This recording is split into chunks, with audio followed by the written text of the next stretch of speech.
భారతదేశపు మహా గ్రంథాలు, కావ్యాల సంపూర్ణ సంకలనం. సబ్స్క్రైబ్ చేయండి. తిలక్. కంసుడు మరణించాడా? అవును మహారాజా. ఎవరు చంపారు కంసుని? రాజకుమారుడు కృష్ణుడి. కృష్ణుడా? ఈ కృష్ణుడు కంసుని చంపాడా? అవును మహారాజా. లేదు లేదు, ఇది సమంజసం కాదు. ఇది నువ్వే చేశావా కృష్ణ? ఎంత పని చేశావు? నువ్వు కంసుని చంపి నాకున్న హక్కు నుంచి నన్ను దూరం చేశావు. వాడికి మరణ శిక్ష విధించే అధికారం కేవలం మాకే ఉంది. అసలు ఆ మహాపాపకి జన్మనిచ్చి మేం పాపం చేశాం కృష్ణ. దానికి తగిన ప్రాయశ్చిత్తం ఇదే. మేమే మా స్వాస్థాలతో వాణ్ణి అంతం చెయ్యాలి. ఈ సంకల్పంతోనే నేను ఇన్ని వత్సరాలు ఇలా ఘోరాంధకారంలో మ్రగ్గుతూ బ్రతికాను. నేనే అంతం చేసి ఉంటే ఒక పాపికి జన్మనిచ్చిన పాపం నుంచి విముక్తి లభించి ఉండేది. నాకు విముక్తి లభించి ఉండేది. వాస్తవానికి అది తమ యొక్క మనోబలమే తాతగారు. ఆ శక్తి యొక్క ప్రేరణ వల్లే చంపగలిగాను. లేకపోతే నేను బాలుడను.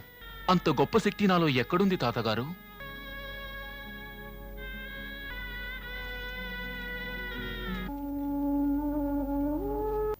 అరుగో నాన్నగారు ఇటే వస్తున్నారు.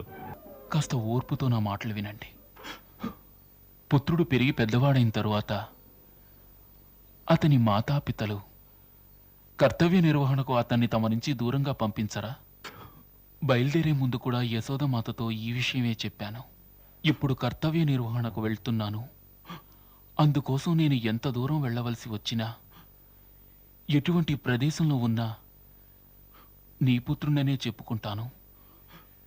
వెళ్ళిన పని నేను ముగించుకున్న పిదప మళ్ళీ నీ వద్దకే వస్తానని చెప్పాను. పాపి కంసుణ్ణి సంహరించి నా ముఖ్య లక్ష్యాలలో ఒకటి మాత్రమే నేను నెరవేర్చగలిగాను. మరి ఇటువంటి లక్ష్యాలు ఎన్నో నెరవేర్చవలసిన బాధ్యత నా మీద ఉంది.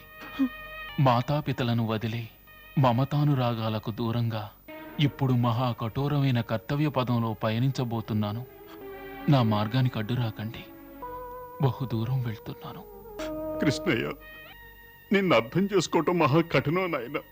ఒకప్పుడు మావాడివేనని మాతో ఉన్నట్టే తోస్తుంది.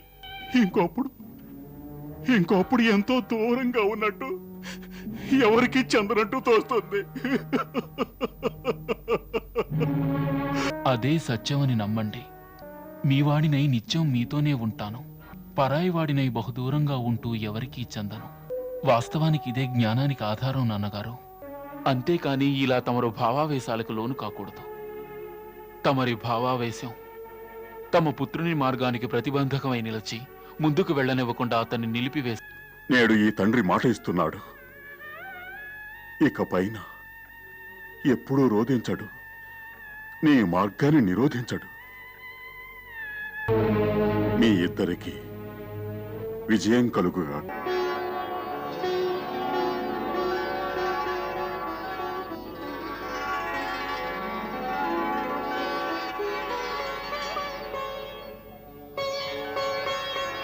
ఎవరికైతే తమరు నామకరణం చేశారో అదే వసుదేవ పుత్రులు బలరామకృష్ణులు తమ శ్రీచరణాలకు ప్రణమిల్లుతున్నారు.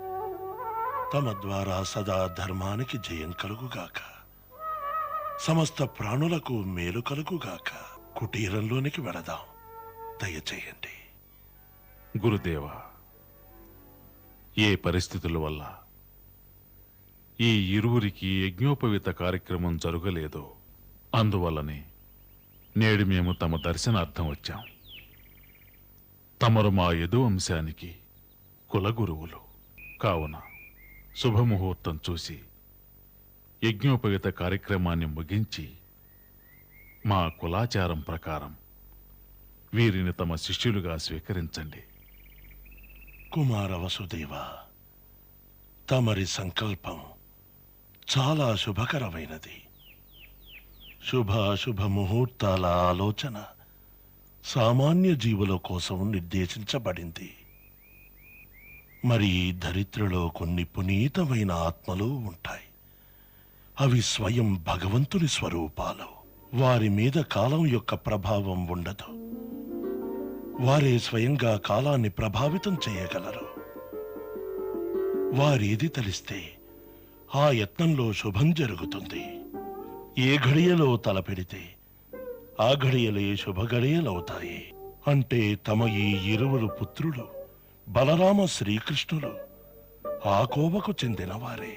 మా ఉద్దేశం ప్రకారం మనకు ఎల్లుండే శుభదినం.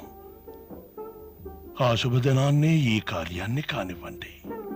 ఇక తమరు అతి త్వరగా అన్ని ఏర్పాట్లు గావించి రాజపురోహితులు సత్యక్ల వారిని సంప్రదించండి.